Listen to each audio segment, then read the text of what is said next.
নমস্কার দর্শক বন্ধুরা, আপনাদের সকলকে স্বাগত জানাচ্ছি রেপ স্পোর্টস বাংলার এক নতুন উপস্থাপনাতে।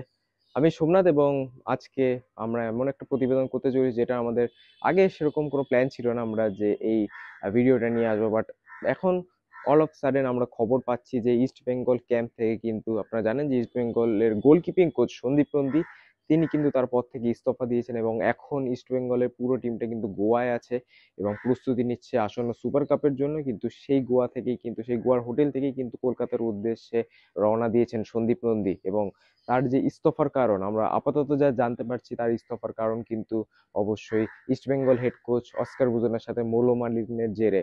এবং এই বিষয়ে কতটা আমরা পরে ক্ল্যারিটি পাবো অবশ্যই সেটা নিয়ে জানবো। কিছুক্ষণের মধ্যে কিন্তু অফিসিয়াল অ্যানাউন্সমেন্টে চলে আসার কথা।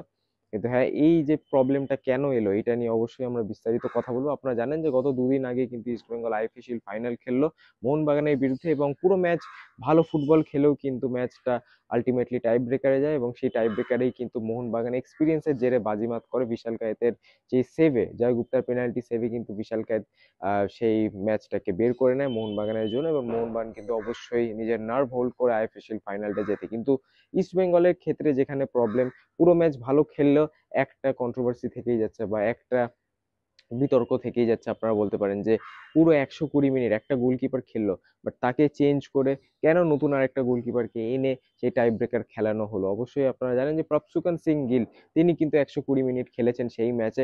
প্রথম দিকে একটু ফাম্বেল করলেও কিন্তু আলটিমেটলি তিনি ম্যাচে টেম্পোটা বুঝে গেছিলেন, ম্যাচটা ধরে নিয়েছিলেন এবং তার কিন্তু একটা সেভের জেরেই ম্যাচটা এক্সট্রা টাইমে গেছিল। আপনারা মনে করবেন যে 95 মিনিটের মাথায় কিন্তু মেহতাব সিং এর একটা দুর্ধর্ষ হেডার ছিল, পাওয়ারফুল হেডার ছিল, যেই হেডারটা কিন্তু গোলের মধ্যেই যাচ্ছিল, বলটা গোলের মধ্যেই যাচ্ছিল।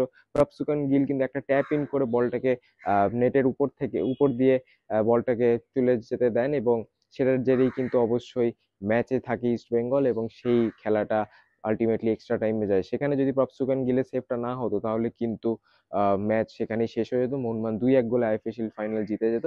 কিন্তু আলটিমেটলি প্রপসুকান সিং এর সেই সেভের জন্যই কিন্তু মোহনবাগান এবং ইস্ট বেঙ্গলের ম্যাচটা যায় এক্সট্রা টাইমে। কিন্তু সেই সব কথা যদি মাথায় না রাখি, সেসব কথা অবশ্যই আমরা বললাম, কিন্তু এরপরে যেই ডিসিশনটা বানানো হয় বা ডিসিশনটা নেওয়া হয় সেটা কিন্তু অবশ্যই 120 মিনিটের পরে এক্সট্রা টাইমের পরে কিন্তু টাই ব্রেকারে প্রপসুকান সিং গিলকে চেঞ্জ করে কিন্তু দেবজিৎ মজুমদারকে নামানো হয়। আপনারা জানেন যে ফুটবলে একটা নিয়ম থাকে 5+1 সাবস্টিটিউশনের, যেটা অবশ্যই এক্সট্রা টাইমের পরে একটা যদি সাবস্টিটিউশন বা এক্সট্রা টাইমের সময় যদি কখনো কোনো সাবস্টিটিউশন লাগে তখন কিন্তু সেই 5+1 অর্থাৎ একটা সাবস্টিটিউশন কোনো টিম করাতে পারে। সেই সেই সাবস্টিটিউশনটা জেরেই কিন্তু দেবজিৎ মজুমদারকে নামানো হয় প্রপসুকান সিং গিলের জায়গায়। এবং এই ডিসিশনটা কিন্তু আফটার যে প্রেস ম্যাচ কনফারেন্স হয় সেখানে কিন্তু পোস্ট ম্যাচ প্রেস কনফারেন্স হয় যেখানে, সেখানে কিন্তু অস্কার বুজন বলেছেন যে এই ডিসিশনটা সম্পূর্ণ আমার ছিল বা নিজের উপরেই তিনি কিন্তু পুরো ব্লেমটা নিয়েছেন। কিন্তু আমরা কোথাও না কোথাও ম্যাচে দেখতে পাচ্ছিলাম যে ডাগ আউটে যখন টাই ব্রেকার হবে তার আগে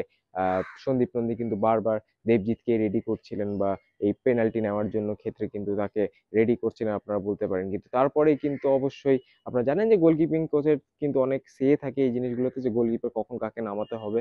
আমরা এই জিনিসগুলো আগেও দেখেছি, প্রপসুকান সিং এর বদলে দেবজিৎ মজুমদারকে মাঝ ম্যাচে নামানো হয়েছে গত বছর, গত সিজনে। আপনারা সেই ম্যাচটা মনে করুন, মোহামেডান এবং ইস্ট বেঙ্গল ম্যাচ, সেখানেও কিন্তু দেবজিৎ মজুমদার একটা টাইমের পরে নেমেছিল প্রপসুকান গিলকে সাব অফ করে।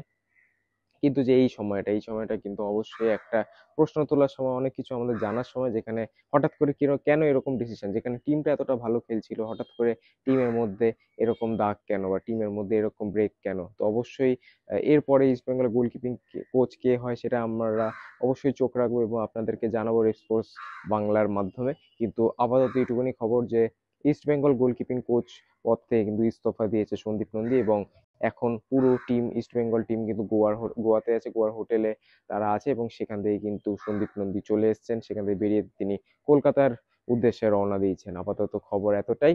আপনারা অবশ্যই সঙ্গে থাকবেন রেড স্পোর্টস বাংলার পর্দায়, কিন্তু চোখ রাখতে ভুলবেন না, কারণ এই টপিকে যদি আরো আমরা আপডেটস পাই তাহলে অবশ্যই এই চ্যানেলে আপনারা এই প্রতিবেদন সবার আগে পাবেন। তো অসংখ্য ধন্যবাদ ভিডিওটা দেখার জন্য। ভিডিওটা যদি ভালো লাগে অবশ্যই লাইক করবেন, চ্যানেলে যদি নতুন হন তাহলে অবশ্যই সাবস্ক্রাইব করবেন। আপনার সাথে দেখা হবে পরবর্তী ভিডিওতে। ততদিনে ভালো থাকবেন, সুস্থ থাকবেন এবং নমস্কার।